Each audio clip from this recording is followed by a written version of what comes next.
move the motion. Okay. We'll start. Proceed with caution. Okay.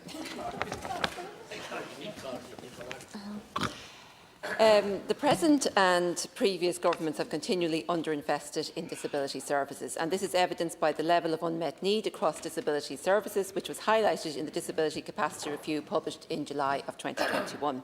Now, the purpose of this review was to estimate the scale of current outstanding need for specialist disability services and how the scale and shape of need is likely to evolve over the years up to 2032. Now, the review was a sensible and prudent undertaking, as we need to know the challenges that are in front of us if we are to have a disability service that can deliver the social supports needed to enable people with disabilities live truly independent lives. But the review's findings are stark, and that to address unmet need alongside demographic change would require current disability spending in 2032 to rise by $550 million to $1 billion above its 2018 level to deliver the capacity required.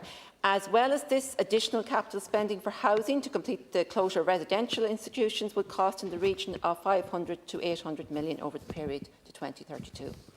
So with these figures in black and white, the Government in Budget 2023 has once again failed to resource and fund disability support services appropriately. So this is the second budget since the capacity review was published, so two opportunities have been missed. The Government have not even published a plan to implement the recommendations of the capacity review, although it has initially committed to do so by December 2021. This implementation plan must be published without delay. The Minister has recently stated it was already being completed, so I'm just asking, why is it not being published before the budget so its recommendations could have been acted on?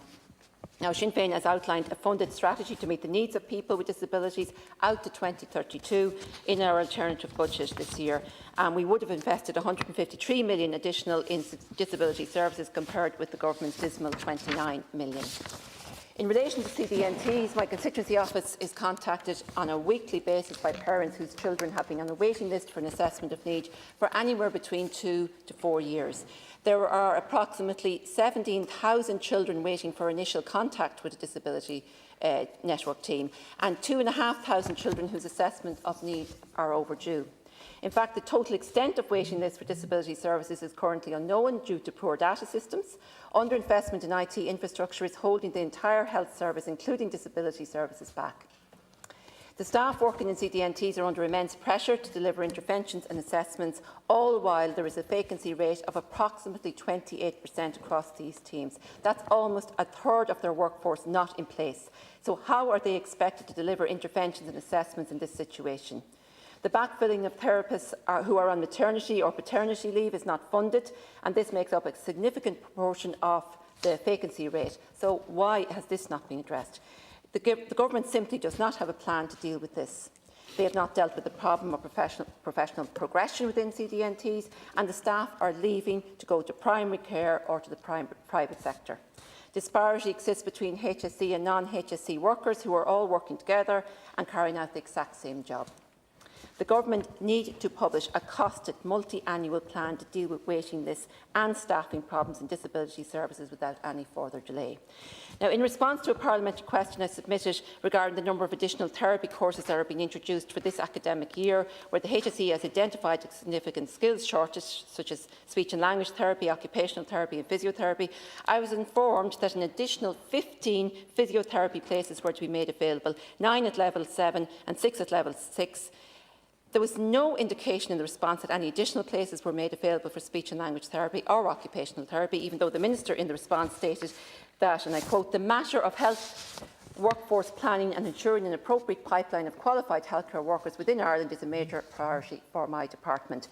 So really, is 15 additional posts the extent of what this Government states is considered a priority? So I'm hoping that the information in the PQ is somehow incorrect.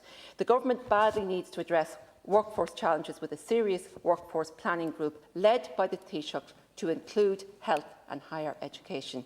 So while I cautiously welcome the indication from An Taoiseach that there will be a new policy approach, it cannot be used to dilute the rights of people with disabilities in the Disability Act. We have already seen this Government try this approach and make the situation even worse. The Government must adopt a rights-based approach to disability services in line with the UN CRPD. They need to publish a costed multi-annual plan to deal with waiting lists and staffing problems in disability services. And finally, and also crucially, they need to ratify the optional protocol to the United Nations Convention on the Rights of Persons with Disabilities. Thank you, Chairperson. Minister, we've had several debates in this House over the last number of years, and especially over the last 12 months on disability services, particularly in relation to the Children's Disability Network teams, but I think across a whole range of areas impacting children and adults. We certainly have raised a number of private members' motions, and there has been very significant debate. You yourself visited many counties. You spoke to parents of children with disabilities, and I'm sure you heard the same stories that we did of parents who simply cannot get access to services for their children. And it's really frustrating for them when they see that there was a review that was carried out. It's a 10-year plan that's not been resourced. There is no implementation plan, no multi-annual budgeting, and the cost of the capacity review that was set up is in the range of between 600 and 750 million over 10 years. And yet, when you look at the budget just gone, 29 million euro of new funding for measures across all of the services for people with disabilities. And I think that's a drop in the ocean as to what's needed. We proposed a package of measures of 153 million, because that's the scale of the investment which I believe is necessary. And here's why, Minister. There are 1,800 individuals living in congregated settings and 1,300 individuals under 65 who we know are inappropriately placed in nursing homes. There is no clarity for them on when they will be moved out. I don't see any multi-annual plan. There are 7,000 people in need of personal assistance with no supports for independent living in the coming years. Again, as part of the capacity review, again, I don't see any multi-annual plan. It certainly fails to give a break to parents and carers in need of respite services, with at least 20,000 additional respite hours and 7,400 day service places needed over the next 10 years. So the capacity review was done to identify need. That's why it was done. And it's up to politicians then and the political system to deliver, to put the funding next to it. I would imagine that you looked for more money. I'd imagine that you and governments do that, and there's tensions within governments. You have to fight your corner. The reality is that the groups that we met, and we met all of the advocate groups over the course of the last number of weeks, have said to us very clearly they are disappointed in the extreme. I'm sure all of the parents who are battling to get services for their children are equally disappointed. I know that a number of organisations, including Independent Living Movement and many others, would make the point, Minister, that they are concerned that even the figures in the capacity review are not accurate when you look at demographic changes, and they would argue that there is even more of a need in some areas. I have to finish, Minister, by raising the issue of the Children's Disability Network teams, because I know we've raised this time and time again, and I know you come back to us and say, well, what solutions do you have? And we have talked about solutions. We need to put in place a plan, once and for all, a workforce planning strategy that actually addresses the core problems in this sector. We know we need to train more graduates, and obviously that needs to be done, in my view, right across the board in healthcare. We need to at least double the number of training places, graduate, undergraduate training places. We also need to deal with a whole range of retention and recruitment issues. We have raised with you time and again, Minister, and Deputy Tully and I visited a number of these network teams that are providing these services, where we have Section 38, Section 39 workers who are on less rates of pay, don't have pension entitlements, doing exactly the same work in the same team as a HSE employee. So how in God's name is that sustainable, and is that right? And that, I think, is causing some problems. We looked for a sponsorship programme to be rolled out, for example. We looked for therapy assistant grade positions to be made available. We looked for an international recruitment campaign. I'm pleased that some of these grades are now on the critical skills list, and I think that is important. But there's still not enough being done, and I'm not confident, Minister, that there is a plan in place. And the bottom line is that the people who are failing are those children. Now, Deputy Tully arranged a briefing in the AV room, I think it's almost a year ago now, maybe less, where we had many parents of children with disabilities. And I've said this to you before, it was heartbreaking to hear their stories. I've travelled the length and breadth of the state, done public meetings, and I have to say parents are sick and tired of hearing about plans and strategies and reviews. All they want are services for their children, and some sense that we'll get a grip on the waiting lists. We know the state was taken to court because it was taking shortcuts in relation to assessment of need, and they're now on hold. The bigger issue for me, and that is an issue, but the biggest issue is that we actually have the capacity in the staff to provide services to those children, whether they have an assessment or not. And the short answer is, for far too many of those young people, we don't. And it's heartbreaking when you look at a child and you talk to a parent of a young adult where early intervention has passed them by, and yet it's going to happen again, and I think that's shameful.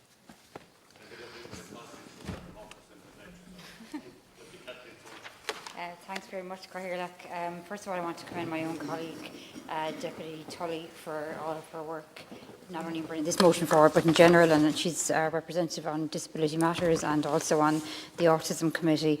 I have 2.5 minutes, so the few areas I want to cover, Minister, firstly, I wanted to raise an issue of day services in the South East, particularly in Carlow, Kilkenny. I've been contacted by parents recently who have been given notices that their day service now has to start charging for some additional activities, and there's also been an increase in transport costs. So I see actually both sides of this argument, because in fairness I've also met with management in some of the day services and they're struggling.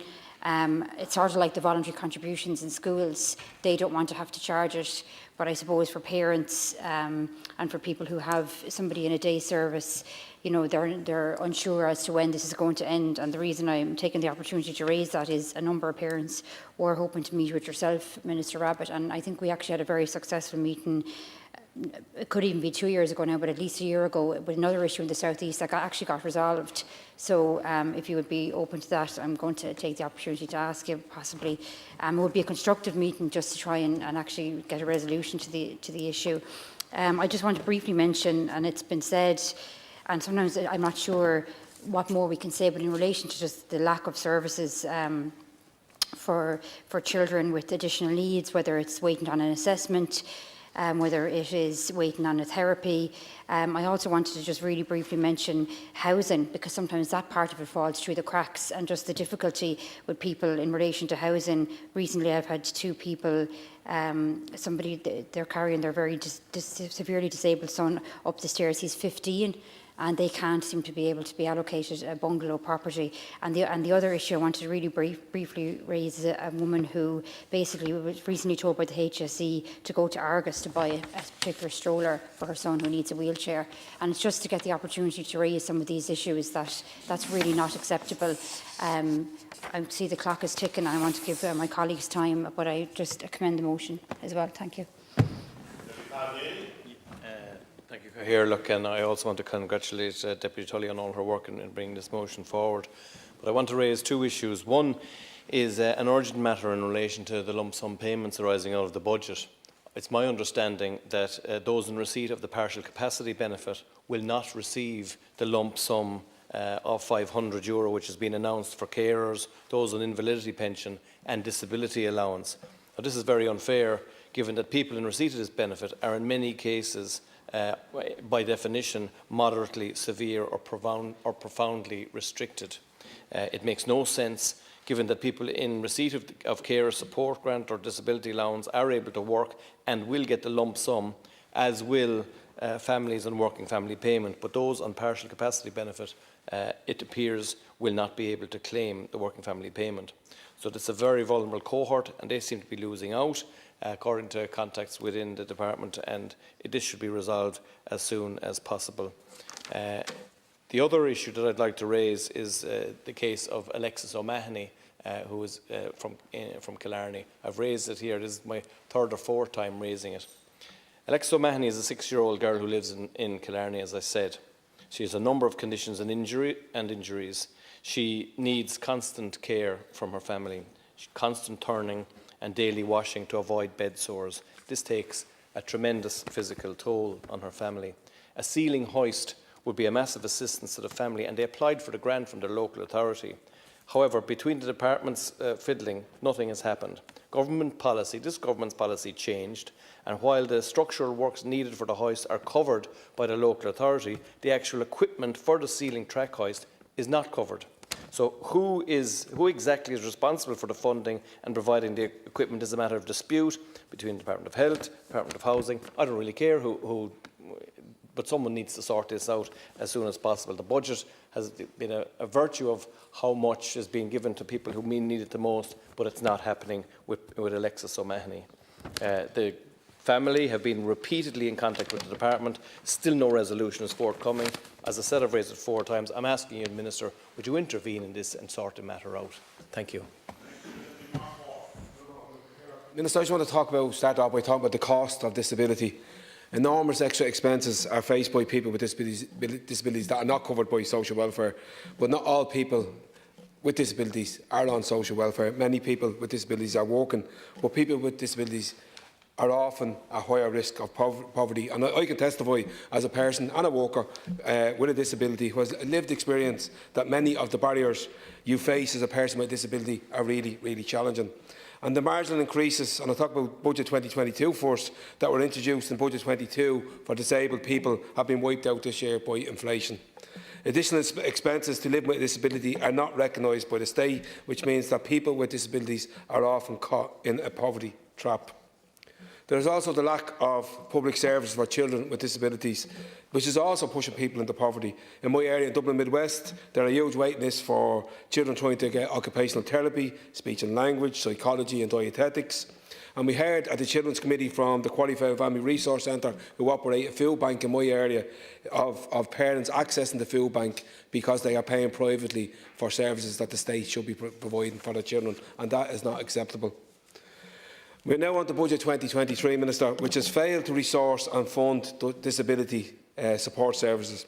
Sinn Féin outlined a funded strategy to meet the needs of people with disabilities in our alternative budget, not just for next year, but right up to 2032, so disability groups can forward plan, they can strategic plan, and people with disabilities can feel assured. And you can't put a price on that.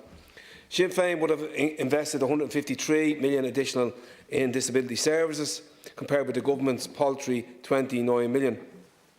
Early intervention is key, Minister, but we have an unacceptable situation in Dublin Midwest of not having any public health nurses to carry out developmental checks on infants, and we can see more children falling through the cracks if things are not spotted earlier. I also want to mention, in the brief time I've left, the Cadalcan Autism Support Network, who are campaigning and fighting for basic school supports for their children. These parents are absolutely exhausted from fighting a system that is betraying their children in reaching their full potential. They should not have to fight, but fight they must, and they must fight until there is a complete overhaul of this system and also of this current government.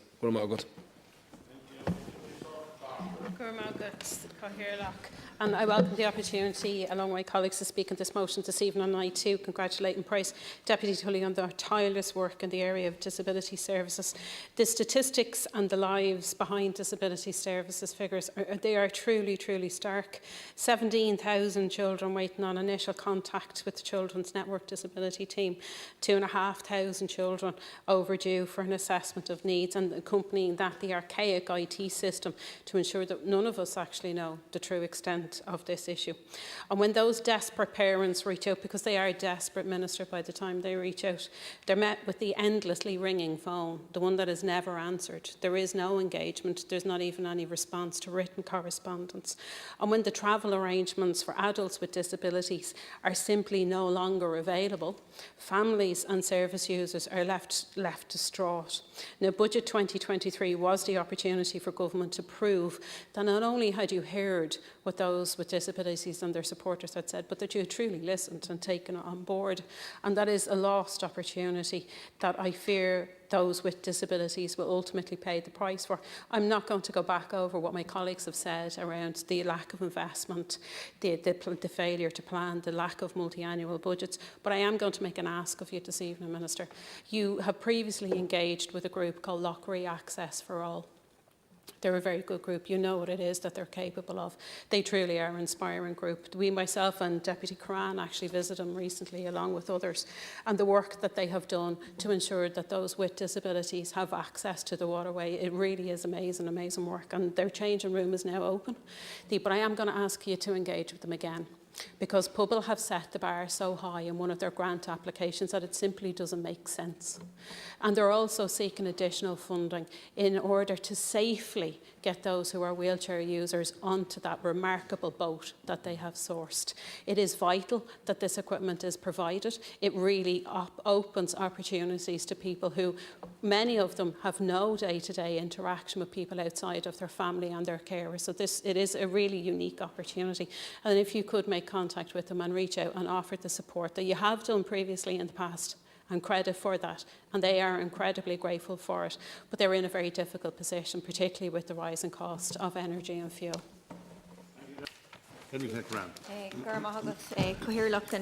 I think one of the greatest challenges we face, and I think we're all in agreement in it, is the fact that children who do need additional support are being neglected in the current system. And the reality is that far too many of them are not getting the support they need when they need it. And instead, they are being passed from one waiting list to another. They wait for an assessment, they wait for initial therapy, they wait for further therapy. Months and months pass by. And it is those children and their parents who suffer. And it is particularly heartbreaking for parents, and we have all dealt with those parents. For a child left to wait on any list, it impacts every single part of their life. It impacts their mental health, their well-being, their life at home, their life at school, their development at school, their education, and within their own friend groups. And the reconfiguration that has taken place in recent months has been really difficult for parents. I've spoken to some who were getting some therapy for their children. For example, in County Roscommon, they would have been getting it through the Brothers of Charity, and now since the reconfiguration, they are getting none at all. And just like anyone on a waiting list when it comes to health, the longer you wait, the more you regress, and the greater impact it has on development, particularly when it is a child. And as has been said here this evening, vacancies do remain in the Children's Disability Network teams across the state, including in Roscommon and in Galway, meaning children will continue to wait.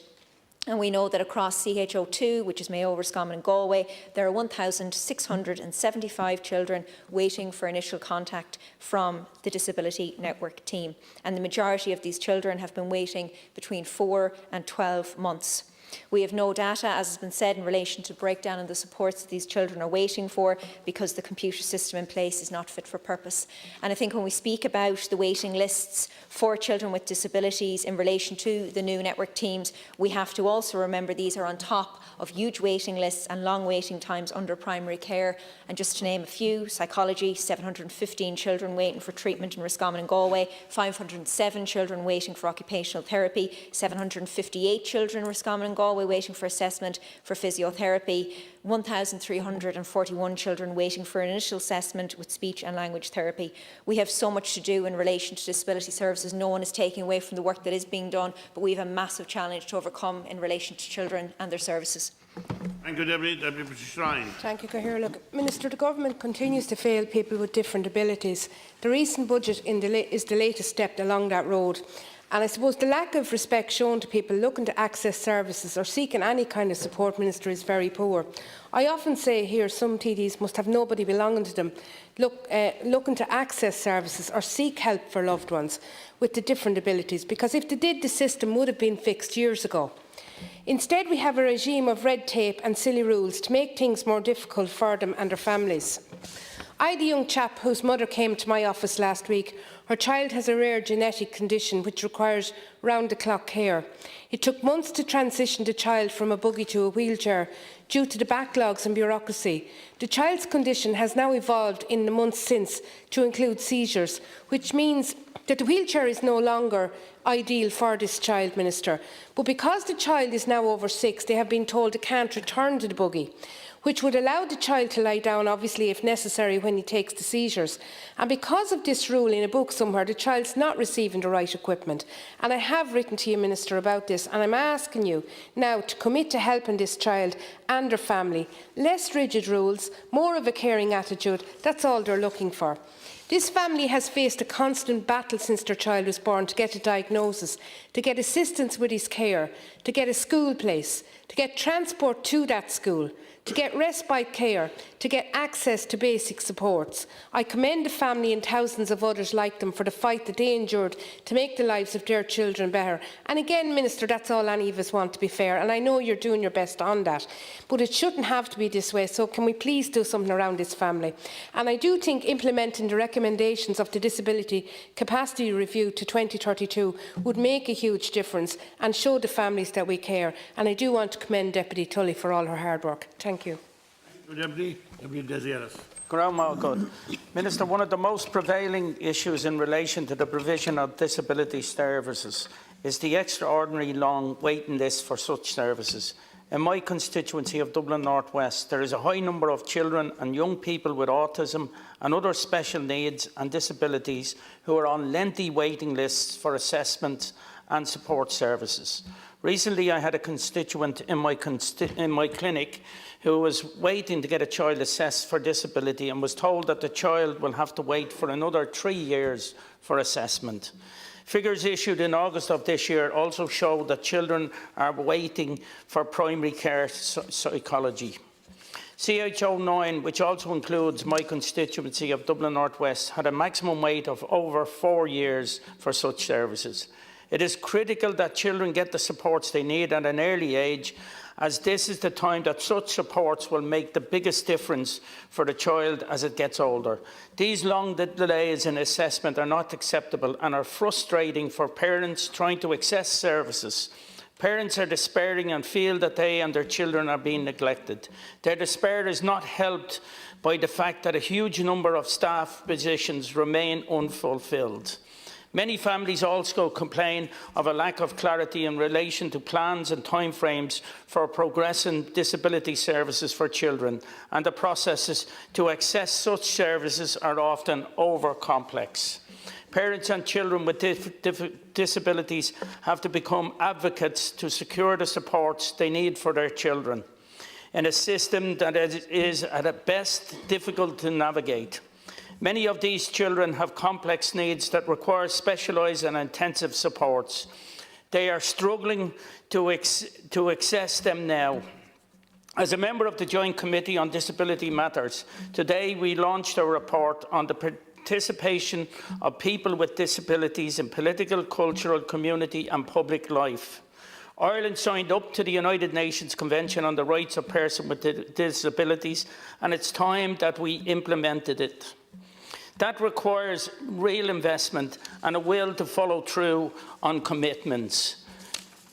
Minister, I hope that this report, you will be able to see the shortfalls in the services that have been identified. All the different advocates were there, and I think it has been a very, very good exercise. Thank you. Deputy Thomas Gould.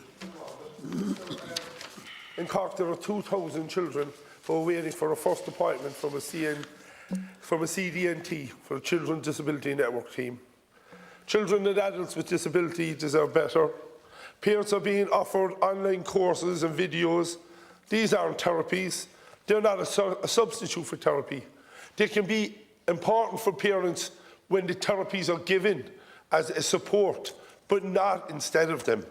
CDNTs have a huge amount of staff shortages, from nurses to occupational therapists, psychologists, physiotherapists, speech and language, social work and others. It's unbelievable, the shortages of professional staff that are there. And CDNTs are supposed to provide help, support for children and their families, children with complex needs.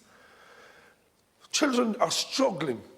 You know, like Minister, I know you know this, and I know you're trying, but the problem here is what we had is 11 years of underfunding and under-resources, and now you're here trying to fix a decade of abandonment. But it needs to be fixed, because, like, to have 1,584 children in Cork waiting over the year, like, for children, how can the government think that this is okay? How can the government think that this is acceptable? You're talking about timely access. That you hear phrases like early intervention. But if your child isn't getting the early intervention, you know as a parent that your child is regressing, that your child will not have the quality of life that they could have and that they should have, because the state is failing them.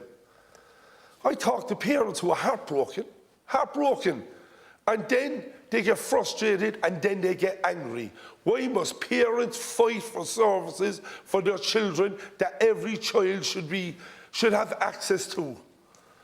Like, you know, FUS, Families United for Services and Supports. I heard their parents tell the stories of waiting years for services or supports. I've heard children talk at these rallies and protests about how they're being failed. Like, some parents and some people are lucky enough to have the resources to go for these therapies privately. How heartbreaking it is if you're a parent and you can't access these services because the state is failing your child and you don't have the money to get them. Minister, I implore you, I know your heart's in the right place, but we have to deliver now. Yeah, Gar Margaret, Lascan Cola, and I'd also like to commend Deputy Pauline Tully for bringing the motion. But Minister, it's with a heavy heart that I've taken this opportunity to address the House on this motion. And today I want to focus specifically on children's disability network teams and multidisciplinary teams, specifically in the area of autism and the eating disorder, ARFID. It's in relation to a young boy, Rian, in my own town of Cashel, County Tipperary. ARFID is the acronym of Avoidance Restricted Food Intake Disorder. People with autism spectrum conditions are much more likely to develop ARFID. As such, his anxiety towards food is having a huge consequences on his health. He has lost weight to such an extent that his health is in severe decline, yet his family are unable to receive the treatment he needs. He ended up at South Tipperary General Hospital, who have been a godsend to them. He was released with a feeding tube and was on a compact protein administered by a food pump. He has seen community dietitians over the years, attended weight checks, and various ways were tried to encourage Rian to eat. Unfortunately, none have had any luck. In 2019, CAMS diagnosed him as having ARFID. In early 2020, he became gravely ill and the feeding tube was inserted again. He was seen by CAMS, who again confirmed that it was ARFID, but they could not offer a service as they had no psychiatrist trained in the area of eating disorders yet wanted to administer a drug for him for his anxiety. The family then turned to East Lynn in Cork, who, despite initially agreeing to take him on, subsequently refused him on the basis that they would not be able to treat anorexia, but because the linked condition of ASD is neither classed as a mental illness or a psychology disorder, ARFID must be managed differently and therefore does not fall under the remit of CAMS. They also refused him on the basis that he is outside of their catchment area, which is incorrect. Instead, they threw the ball back in the court of the CDNT teams, who have already been shown to be unable to deal with it. Indeed, in a recent letter to the local CDNT team in September from the medical social worker has gone unanswered, and they won't take the lead. It's a vicious circle for the family. CAMS say the CDNT should deal with it, yet the CDNT don't have the experience to deal with ARFID. His parents don't know where to go. I've written to the department on their behalf on this matter with little assistance forthcoming, and that's why I'm addressing you on this today. His parents are at the wit's end, and meaningful action to treat ARFID in this young boy isn't taken soon. The family will have no choice but to go down the legal avenue. I appeal to you, Minister, here today to take this issue on board immediately. Make contact with the family. I have the family's name and address there, and assist them in navigating the system to secure life-saving intervention. Every family has a different experience of services for their children, but I raise it today more as an example, but as an emergency case that needs to be dealt with. Gar Margaret.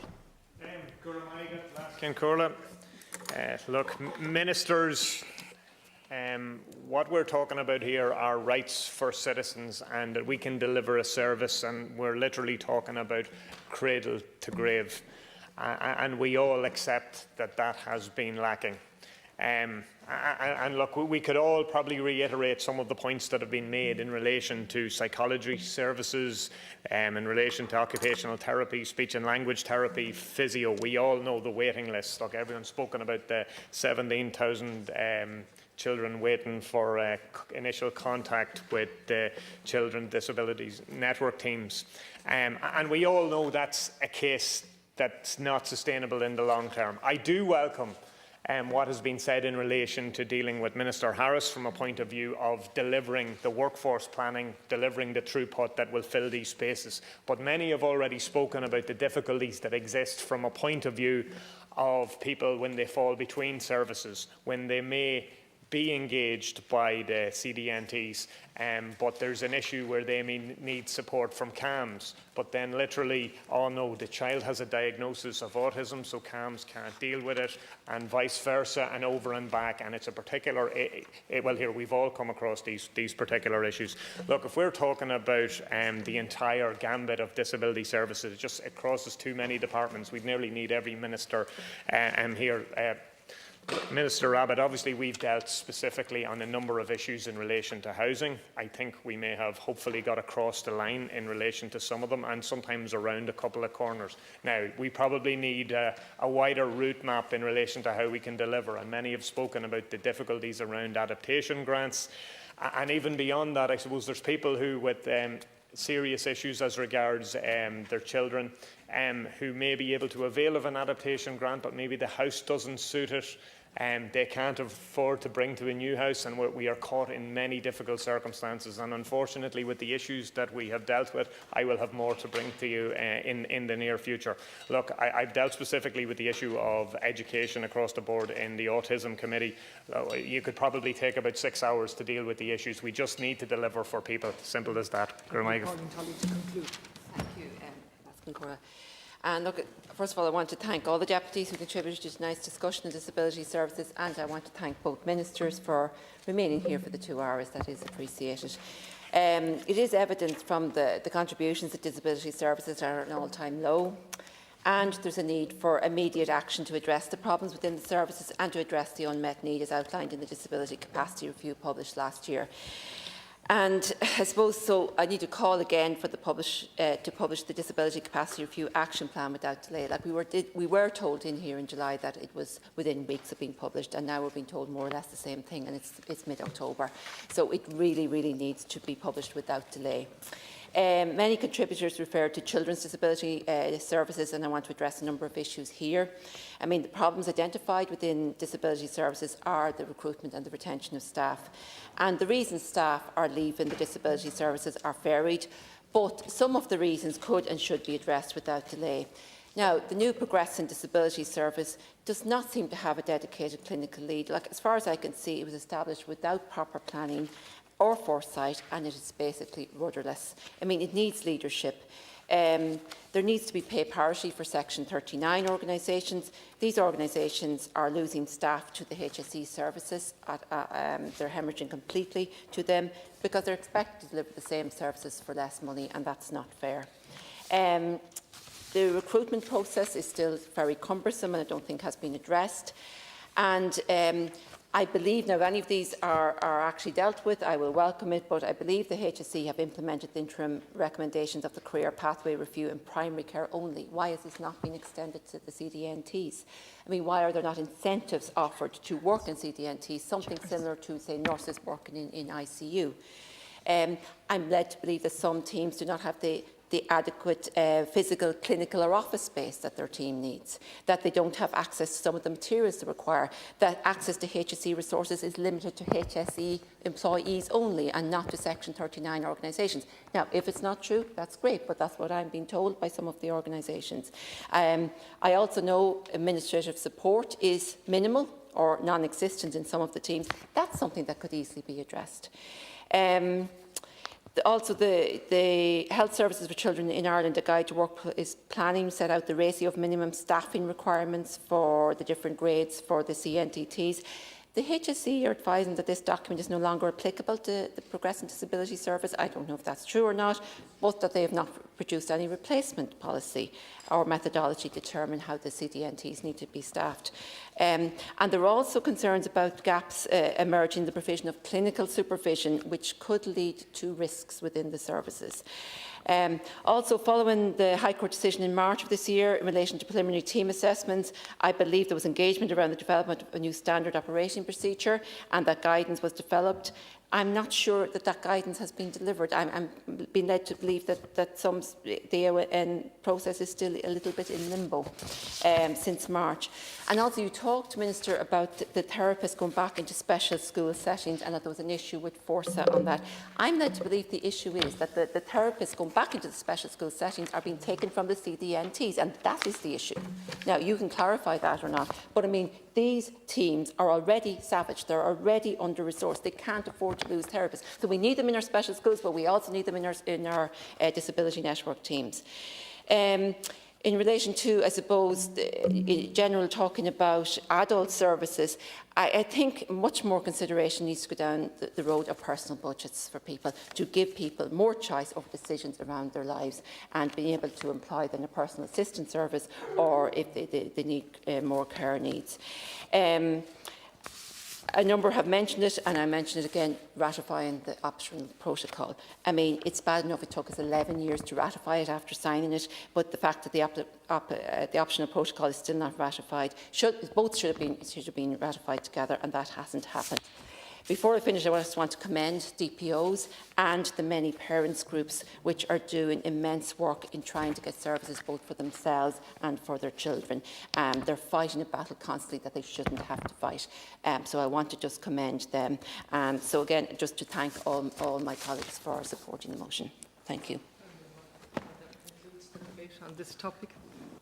Motion read disability services, and there's an amendment from People Before Profit Solidarity. So isi an keshna gonen tofer an lasu. The question is that the amendment be made. Is that agreed? Agreed? Yeah. Agreed. So now the question is that the motion as amended, so I'm going to put that formally, that the isi an keshna no gonen titer an tarushkint marala siter. The question is that the motion as amended be agreed to. Is that agreed to? Agreed. Agreed. Remain Margaret. Shinjar